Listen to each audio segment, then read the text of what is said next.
Назар аударыңыз. Саламатсыздар ма, құрметті көрермендер? Егер хабарды толық білгіңіз келсе, біздің арнамызға жазылуды және де бір ғана лайк түймесін басуды ұмытпаңыз. Лайк басқан қолдарыңыз қабатуланның қабырғаларын ұстасын. Қазгидромет РМК синоптиктері 15 сәуірде қолайсыз ауа райына байланысты ескерту жасады. Синоптиктердің болжамына қарағанда, Астанада қар, ал Алматыда нөсер жаңбыр жауады, деп хабарлайды Массагет тілшісі.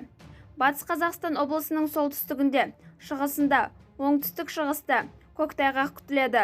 Облыстың солтүстік-батысында 3 градус үсік күтіледі. Ақтөбе облысының солтүстігінде, орталығында қатты жауын-шашын, көктайғақ күтіледі. Абай облысының солтүстігінде, батысында жауын-шашын күтіледі. Күндіз облыстың басым бөлігінде жауын-шашын, облыстың шығысында қатты жауын-шашын күтіледі.